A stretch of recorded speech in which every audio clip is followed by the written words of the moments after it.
جن لوگوں نے قرآن کریم کو نظر آتش کیا ہے، جن لوگوں نے ہمارے سفارت خانہ کے سامنے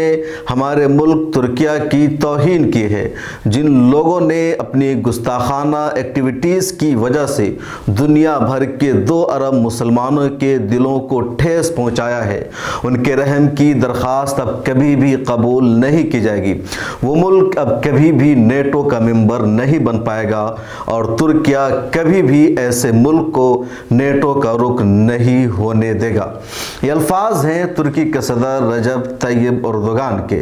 دراصل سویڈن نیٹو کا رکن بننا چاہ رہا ہے اور نیٹو کی رکنیت حاصل کرنے کے لیے اسی وقت سویڈن کو کامیابی ملے گی جب ترکی کی اس کو پرمیشن ملے گی، اور اس بیچ سویڈن نے خود اپنے ہی پاؤں پر کلہاڑی مان لی ہے۔ سویڈن میں ترکی کے خلاف ترکی کے صدر رجب طیب اردوغان کے خلاف احتجاج ہو رہا تھا، اور اس احتجاج کے دوران سویڈن کا ایک ملعون شخص جو اس سے پہلے بھی قرآن کریم کی بے حرمتی کر چکا ہے، نظر آتش کر چکا ہے، اس نے دوبارہ قرآن کو احتجاج کے دوران جلا دیا، اور جیسے یہ خبر ترکی کو پہنچتی ہے، ترکی نے صاف کہہ دیا کہ اب سویڈن نیٹو کا رکن نہیں بن سکے گا۔ ترکی نے یہ بھی کہا کہ اب سویڈن اپنی امید رکھنا چھوڑ دے۔ ترکی کے صدر رجب طیب اردوغان نے فوراً عملی قدم اٹھانا شروع کیا اور سویڈن کے وزیر خارجہ کا دورہ ہونے والا تھا انقرہ، اس کو بھی رد کر دیا۔ اس وقت پورے ترکی میں احتجاج ہو رہا ہے، لاکھوں مسلمان سڑکوں پر آ گئے ہیں، قرآن کریم کی تلاوت کر رہے ہیں اور سویڈن کے خلاف احتجاج کر رہے ہیں۔ عراق میں احتجاج ہو رہا ہے، ایران میں احتجاج ہو رہا ہے، دنیا کے کئی ملکوں میں شدید احتجاج ہو رہا ہے سویڈن کے خلاف۔ اس کے علاوہ سعودی عرب، قطر، پاکستان، OIC سمیت دنیا کے کئی ملکوں نے سویڈن کے خلاف سخت احتجاج درج کرایا ہے اور وہاں کی حکومت سے مطالبہ کیا ہے کہ جن لوگوں نے قرآن کریم کو جلایا ان کو فوراً معافی مانگنی چاہیے۔ دوسری طرف سویڈن کی حکومت اب بیک فٹ پر آ گئی ہے۔ سویڈن کے وزیر اعظم نے مسلمانوں سے معافی مانگ لی ہے، وہاں کی وزارت خارجہ اور ان کے وزیر خارجہ نے بھی معافی مانگ لیا ہے اور صاف طور پر کہا ہے کہ ہمارے ملک میں اظہار رائے کی آزادی ہے، لیکن اس کا ہرگز یہ مطلب نہیں کہ اظہار رائے کی آزادی میں کوئی ایسا کام کیا جائے جس سے دوسروں کو تکلیف ہو۔ دوسری طرف رجب طیب اردوغان کا کہنا ہے کہ کوئی اظہار رائے کی آزادی نہیں، اظہار رائے کی آزادی کی آڑ میں ہماری توہین کی جا رہی ہے، ہماری سب سے مقدس کتاب کی بے حرمتی کی جا رہی ہے اور ہم اب اس کو کبھی بھی برداشت نہیں کریں گے اور سویڈن کی کوئی رحم کی درخواست قبول نہیں کی جائے گی۔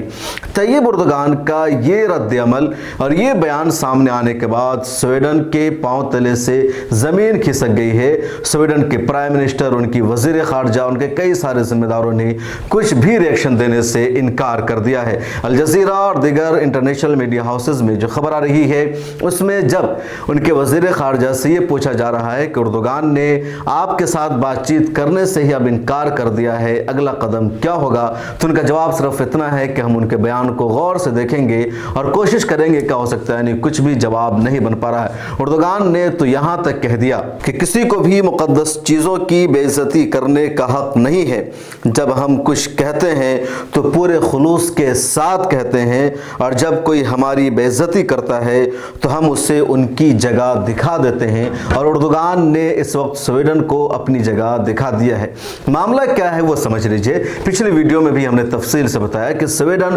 یورپ کا ایک ملک ہے، یورپین یونین کا حصہ ہے اور وہ نیٹو کا رکن بننا چاہتا ہے۔ خاص طور پر پچھلے سال جب روس نے یوکرین پر حملہ کیا تو سویڈن اور فن لینڈ دونوں نے نیٹو کی رکنیت حاصل کرنے کی درخواست دی، لیکن ترکی نے روڑے اٹکا دیے کیونکہ ترکی نیٹو کا پہلے سے رکن ہے، ترکی کے پاس ویٹو پاور ہے اور ترکی اگر چاہے گا تبھی کوئی اور نیا ملک اس کا ممبر بن سکتا ہے، ترکی اگر نہیں چاہے گا تو اس کا کوئی ممبر نہیں بن سکتا ہے۔ ترکی نے سویڈن کی مخالفت کی اور کہا سویڈن نیٹو کا رکن نہیں بن سکتا ہے۔ اب سویڈن کے لیے ضروری ہے رکنیت حاصل کرنے کے لیے کہ ترکی کو راضی کر لے۔ ترکی کو راضی کرنے کی سویڈن نے کئی بار کوشش کی لیکن کوشش کامیاب نہیں ہو پائی۔ اس بیچ سویڈن میں ترکی اور ان کے لوگوں کے خلاف احتجاج بھی ہونے لگا لیکن ترکی پر کوئی فرق نہیں پڑتا ہے۔ سویڈن کی حکومت نے ترکی سے بات چیت کرنے کی کوشش کی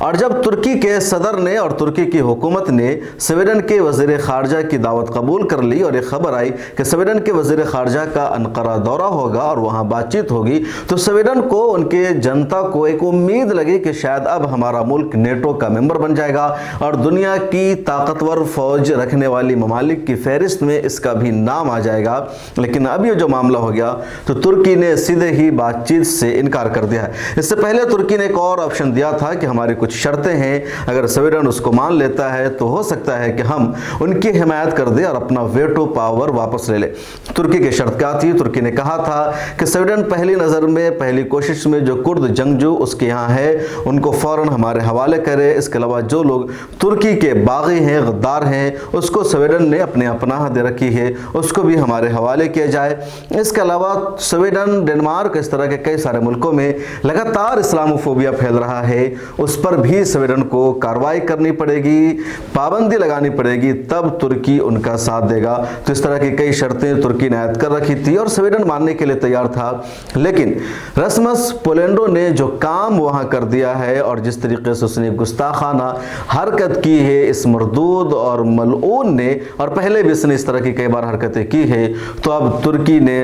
صاف صاف انکار کر دیا ہے اور بہت بڑا جھٹکا دے دیا ہے۔ اور یہی ایک پاور ہوتی ہے، ایک طاقت ہوتی ہے کہ اگر آپ کے پاس کوئی پاور ہے، آپ کے پاس کوئی طاقت ہے اور آپ کے کسی ایکشن کی وجہ سے کسی کا نقصان ہو سکتا ہے تو وہاں پر کرنا چاہیے، اور یہاں پر ترکی نے یہی دکھایا ہے۔ سفارتی رشتہ بگاڑ لیا ہے سویڈن سے، ان کے کئی سارے مسئلے حل ہو سکتے تھے، ترکی اس وقت خود کرائسس کا شکار ہے، لیکن اس کے باوجود جب بات آئی قرآن کی، اسلام کی، مذہب اسلام کی توہین کرنے والوں سے انتقام لینے اور ان کو جواب دینے کی، تو طیب اردوغان نے اپنی کشتیاں جلا ڈالی اور کہا اب کوئی سمجھوتا نہیں، کیونکہ بات آ گئی ہے قرآن کی، مقدس کتاب کی، اور جو ملک قرآن کریم کو جلائے گا، مقدس کتاب کو جگائے گا، اس سے کوئی بات نہیں کی جا سکتی ہے۔ سویڈن کی حکومت کی طرف سے بار بار یہ ورژن سامنے آ رہا ہے کہ حکومت نے صرف احتجاج کرنے کی اجازت دی تھی، وہاں قرآن کریم جلایا جائے گا اس کی کوئی بات سامنے نہیں آئی تھی،